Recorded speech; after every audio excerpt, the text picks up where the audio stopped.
C'est une Bible à papa. Et j'ai appris depuis 2 jours toute cette histoire de vision de maman. Je ne savais pas. Et vraiment, je remercie mes parents pour tout ce qu'ils ont fait pour l'œuvre de Dieu, en commençant par celle aussi de leur famille, parce que aujourd'hui, on est engagé avec Dieu, grâce à papa et maman. Et mes tontons, d'ailleurs je vous aime tous, tout Axel, merci pour ce chant. Et parce qu'il chante super bien. Et voilà. Et je voulais simplement vous dire que par les choses de la vie, on a tous vécu des galères, quels que soient les frangins, les tontons, tout le monde. Mais ce qui nous a tenus aujourd'hui debout, c'est la foi. Et par la force des choses, j'ai dû me retrouver chez mes parents quelques années, à 50 ans, c'est pas mal.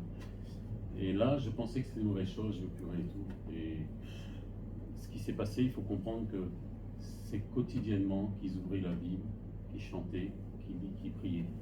Moi, au début, j'étais dans la chambre juste à côté du salon, ils me réveillé. J'ai dit, punaise, ouais, super quoi.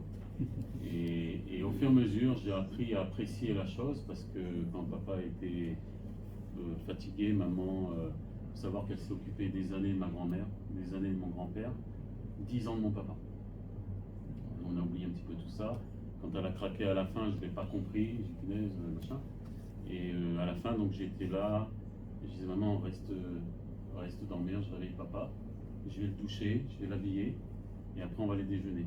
Mais on va dire 4 fois sur 5, j'arrive dans la cuisine, ça sentait les beignets de banane. Donc ça, c'est maman.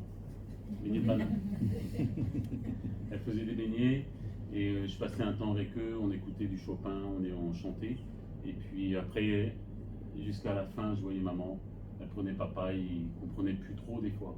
Elle s'asseyait dans le canapé, elle lisait la Bible, elle priait, il chantait.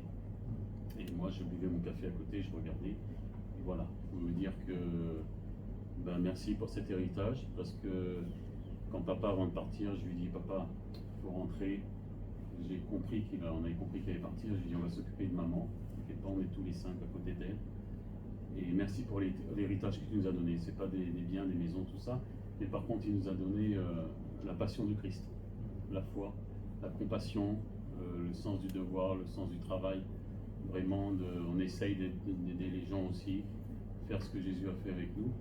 Et c'est fou parce qu'il y a 15 jours, je prie pour mon père, qui tous les jours, et ça je vous encourage à le faire, tous les jours priait, il nommait tous ses frères, ses belles-sœurs, ses tonton Joseph, ses enfants, ses petits-enfants. Il nommait, alors moi j'étais là, des fois j'avais le temps de boire un deuxième café, parce qu'on est pas mal. Et il était là, et tous les prénoms. Mais en fait, ça m'a servi, ça m'a édifié, et je veux vraiment les remercier pour ça. Et puis voilà, on partageait beaucoup de choses avec papa. C'est lui qui m'a donné vraiment cette passion, parce qu'on partageait beaucoup de versets. J'avais du temps avec lui. Mais c'est un truc de fou, parce qu'il y a 15 jours, je priais pour papa, j'ai eu un verset à cœur. Romains 8,38. Ces gens ciseront par Romains 8,39. Et vous savez, on est dans un monde, on n'est plus sûr de tout, on ne sait pas, il y a la guerre, il n'y a pas la guerre, on a le travail, on n'a plus. Romains 8,38 dit car j'ai la ferme assurance que ni la vie, ni la mort, ni les choses à venir, ni les choses présentes, ni les anges, ni les dominations, ni les puissances, ni aucune autre créature ne pourra nous séparer de l'amour de Dieu manifesté en Jésus-Christ. Et ce que je veux vous dire que c'était pas facile pour eux, ils ont eu des galères, ils ont des petites prises de tête, tout ça, mais papa et maman sont restés d'une rigueur spirituelle, d'une ferveur. Et ça, c'est un truc de fou qu'on a vécu, on s'en rend pas compte encore. On s'en rend pas compte, et ça, c'était vraiment quelque chose que je veux vraiment vous dire. Tu vois, Jean-Bernard, vous avez des enfants, faites-le. Nous, on l'a pas toujours fait, et c'est quelque chose de super, quoi, de passer ces moments. Moi, j'ai que ça à vous dire. Hier, j'ai parlé à un jeune qui était là, et on parlait, il me dit, ouais, moi j'ai un tel religion, machin. J'ai mon ami, j'ai 5 minutes, on a parlé, quand on a installé papa. J'ai l'important, tu sais c'est quoi, c'est quand tu te retrouves là, est-ce que tu sais où tu vas? Parce que c'est pas là qu'on doit réfléchir, c'est avant. Marqué, prépare-toi à la rencontre de ton Dieu. Il y a plein de versets qui nous préviennent, et C'est pour ça qu'on peut dire, quelqu'un qui ne nous connaît pas, ils vont dire ouais, ils pleurent pas, ils sont pas malheureux. On est triste de perdre notre papa, mais on n'est pas malheureux parce que on sait où il est et on a envie d'y aller. Et même si aujourd'hui Dieu nous lui donnait la possibilité de revenir avec nous, il ne reviendrait pas. C'est comme vous êtes dans la gloire, vous n'avez plus envie les gars. Plus de maladie, il n'y a plus rien. Et voilà. Et la dernière chose, pasteur, si je peux me permettre, dernièrement je parlais, et j'en ai parlé avec tonton Joseph aussi, je lisais, vous avez tout dit, hein, 1 Thessaloniciens 4, qui dit mais mes frères, ne soyez pas affligés au sujet de ceux qui dorment. Je me dis, attends, il ne dort pas, le gars il est mort. Non, il dort. Pour Dieu, il dort. Il y a ça qui est hyper important parce que au signal de la trompette, un signal donné à la voix de l'ange, les morts en Christ ressusciteront premièrement. Et ça, j'en parlais avec lui. Les morts en Christ ressusciteront premièrement, puis nous, les chrétiens, nous serons enlevés quand Jésus apparaîtra. Et je disais à papa, si Jésus revient, on est vivant, on va être enlevé dans le ciel, mais lui, il va être ressuscité avant, il va nous précéder. Hein. Pasteur, vous m'arrêtez si je me trompe. C'est pas l'histoire. Voilà, il va nous précéder. Et je disais à papa, tu comprends, et j'en ai même parlé avec tonton, tu comprends que dans le ciel, on va se revoir, tu vas me parler, tu vas me dire, moi, gars, j'ai connu la résurrection. Parce que si Jésus revient, il nous enlève, on ne connaîtra pas la résurrection. Lui, il va connaître la résurrection. Et je vais aller même un peu plus loin, comme Christ a connu la résurrection. Et donc je lui dis, j'étais très excité à dire, et des fois il me dit, moi, mais le matin, je lis ma Bible, comme eux maintenant, tous les matins, je ne vais pas sur Facebook, sur WhatsApp, machin. Des fois, je suis tenté, là, la Bible, la base. Et je me dis, Seigneur, est-ce que c'est aujourd'hui qu'on rentre à la maison? Parce qu'il ne faut pas oublier qu'on est comme dans une tente sur cette terre. Hein.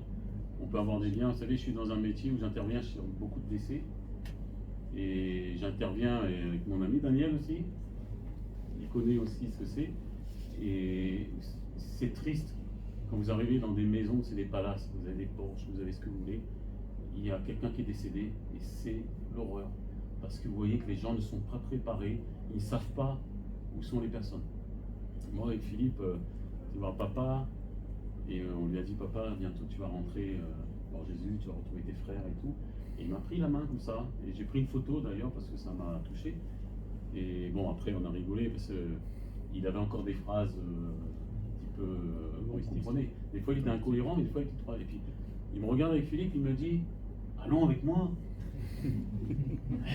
Alors on se regarde, on rigole. Je dis, papa, ne peut accompagner moi un petit bout de chemin. Et Philippe a dit qu'on nous voit grande lumière, nous on va attendre un petit peu. Voilà, c'est ça. C'est pas qu'on est triste et tout, mais on a la ferme assurance des choses, on sait qu'on va revoir papa. Là on est là avec maman, on va s'occuper d'elle, on part en vacances avec nous, on va se retrouver tous là-bas. Et merci maman, je t'aime. Merci mes frères, je vous aime.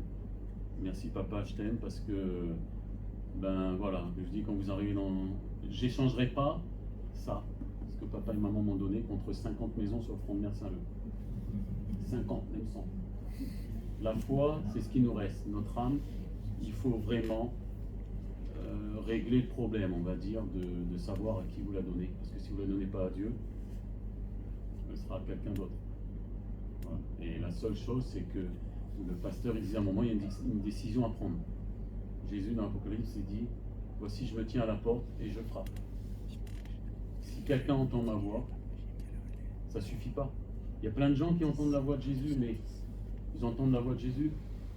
Mais il y a une décision à prendre. Si quelqu'un entendra ma voix et ouvre la porte. Moi, voilà, je ne sais pas qui vous êtes, on a tous des galères. Ouvrez la porte à Jésus, parce que quel que soit, et on en a connu des galères, il ne faut pas croire, quelle que soit la situation, ce qui m'a sauvé, c'est ce moment avec Jésus, à prendre la résilience et à ne jamais oublier que Dieu est au contrôle quand on lui donne la place. Voilà, c'est juste ce que je voulais vous dire. C'est ce que mon papa et ma maman nous ont enseigné. Et je crois que c'est le plus bel héritage qu'ils nous ont laissé. Que Dieu vous bénisse. God bless. Alain, c'est mon frère américain. God bless. Merci, pasteur.